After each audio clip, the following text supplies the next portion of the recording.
So I just saw an old middle school friend, Marcus, for the first time in over 20 years. And I didn't even recognize him. Let me paint the picture of my friend Marcus.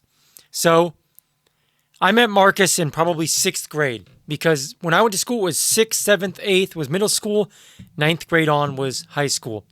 We met in 6th grade. We went to the same middle school. Marcus was a shy, small, skinny, nerdy kid, very smart, like a brainiac. He was a handsome kid, great smile, but he was just a bit of a nerd. He was one of those kids that introverted, got fantastic grades, couldn't really talk to women, was really shy, and just, didn't have many friends. But him and I stayed cool, and I had a decent amount of friends, so I would try to, get him into the conversations and stuff, and it helped a little bit, but he was pretty introverted. Marcus was one of those kids that goes away at the end of the year and is gone one summer and comes back next year, just unrecognizable. Marcus did that from 7th grade to 8th grade. So 7th grade ended. We all say our goodbyes. We go off for summer. Beginning of 8th grade, when I saw Marcus, he was 6'3", wide shoulders, handsome guy, was still with that great smile, but now he had charm. He had pizzazz. He was dressing nice. He literally went from being a shy nerd with a tucked-in polo shirt to a cool kid with looks, status, game, all of it. He went from that to that in the summer of 7th grade to 8th grade. And good guy. Me and Marcus stayed friends. We'd hang out at lunchtime and joke around and whatnot. Well, the end of 8th grade, me and Marcus went separate ways. He went to a different school, and we didn't talk anymore for a while. Now, sometime in what would have been 9th grade, maybe 10th grade, I saw Marcus at a grocery store in my neighborhood. I see this beautiful Mustang, convertible Mustang pull up, 3 hot chicks, and Marcus was driving. He hops out. I'm in the parking lot, and I'm like, Marcus! He looks over, just gives me that great big smile, runs up, slap hands, gives me the bro hug. I still remember it today. He was wearing, you guys remember those like NASCAR jackets? He had one of those black NASCAR jackets with like the M&M's patches and Snickers and whatever they had on those jackets. It was a black one with a black t-shirt, a nice chain, black jeans, and I believe he had white sneakers on. Just great big smile. He was smelling good, had a nice cologne on. I'm telling him, bro, look at you. You're killing it. Look at this Mustang. Who are these girls? And he's just laughing, elbowing me, He told me he just started a new job somewhere. I forget where it was. We talked for a minute. Then we parted ways. I said it was good to see you. And again, that would have marked the beginning of what was, like I said, about 20 years, maybe more, since I saw him. I'm at the gym the other day. And I've told you guys before, my gym is in a mini mall. So there's my gym, there's a Big 5 Sporting Goods, there's a Marshall's, a nail salon, and there's this little breezeway that walks from kind of one spot of the mall to the other where more stores are. People walk it all the time, but that's where my gym has the treadmills that face these floor-to-ceiling windows where you can just see out to that walkway. I finished my workout. I'm walking on the treadmill for 20 minutes like I always do. And I see this guy walk by. And he is your stereotypical, picturesque Hollywood, scene of a homeless guy. He was wearing dirty tan khakis with just brown and black stains everywhere, ill-fitting, baggy. He had dirty black sneakers on, no shoelaces, tongues inside out. One foot had a sock, one foot didn't. And I don't remember the shirt, but he had this black puffy coat on with rips in it with like cotton sticking out all over.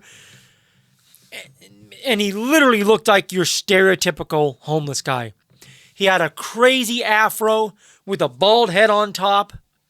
and a crazy bushy beard that the hair and the beard both looked like there was twigs sticking out like a bird nest. Literally like something you would create in a movie to represent just the typical homeless guy. Just dirty, smelly looking. And he was holding his pants with one hand, laughing, talking to himself, and a bunch of like stolen flashlights and stuff that he must have just taken from the Big Five sporting goods.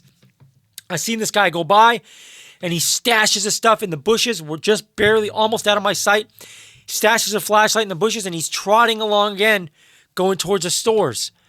That was at the beginning of my little cardio walk.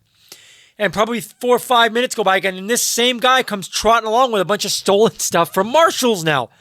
And I'm laughing, going, look at this damn tweaker out here stealing shit from these stores. Nobody doing nothing about it. As he walks by, glances at the window, just out in outer space talking to himself. We locked eyes. I'm like, that's Marcus. I couldn't believe it. It was Marcus. He looked easily 10 or 12 years older than me. That's being, nice about it. He went from a handsome kid that came from a pretty good family, both parents worked, very respectable people, to being strung out, looking like the perfect depiction of a homeless guy tweaked out in outer space. Super unattractive now, bald head with big bushy afro and big beard. Just run down face. Talking to himself, not even in the same planet as us. He was out in outer space. And it broke my heart. There was somebody else at the gym that I've known for a long time that actually went to school with both of us. Another friend of mine that's been going to this gym for a long time. I said, bro, did you see that guy? And he goes, yeah, that's Marcus. I'm like, dude, how did you know that? And he's like, they went to the same high school together. And he said Marcus was good through high school, but towards the end of high school, Marcus was really trying to because Marcus was black and white mix, but like I said, he came from a very respectable family. Both of his parents worked. They're both very upstanding people. And Marcus never really fit in much with the hip hop crowd. But when he started falling into his coolness, when he got that summer that he blew up and had the nice clothes and he was the cool kid, he really started getting a little more love than he did before. And the friend of mine told me that he thinks Marcus was just way overcompensating, trying to live the thug life and way overcompensating. I guess he said a little bit out of high school, Marcus was robbing houses and stuff, getting high all the time. He wasn't like that when I knew him. He didn't really drink or smoke or nothing. He starts robbing houses. And the last time he had heard, he had kicked a door in on a house when a family was literally in there eating dinner. And he held everybody at gunpoint, tied the children up, robbed the house with him and another guy or two other guys. Got locked up for a while. And I guess he just never recovered. He just got out, went back again. He's just been in and out of incarceration, getting into drugs, getting high now, just lost himself. The fall from grace that I saw with Marcus is one of the worst I've seen in my life. This was a guy, like I said, that came from a good family. He was very intelligent, very handsome, and somehow, some way, one decision strung up after another, just a string of bad decisions and not course correcting had led him to being one of the worst looking, stereotypical, homeless, dirty bums, tweaked out in outer space that I've ever seen. And the moral of the story is, man, like I was trying to tell you guys, better days can come if you do the work. Just because you see somebody shining, and maybe just because you're not shining, that doesn't tell the whole story, because there's so much that hasn't been written yet. It's never too late to make better choices. It's never too late to start grinding and saving money or stepping up your wealth. It's never too late to get healthier. It's never too late to make positive changes. And, if you guys would have known Marcus when I knew him, you would have thought this guy was top dog. Whole world at his fingertips. You would have never guessed that he would have ended up the way he has ended up. And again, I just want to reiterate, guys, the only lesson that I can really take from that is, just because it seems like things are going to be great for some people, it can be spoiled. And the reverse is also true. No matter how down and out you might be, do the work. Make the changes. Try to make the changes.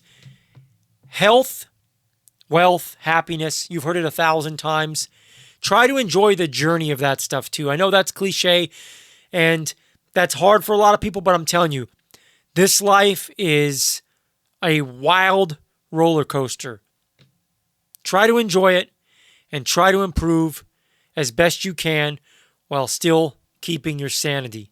And don't end up like Marcus, man.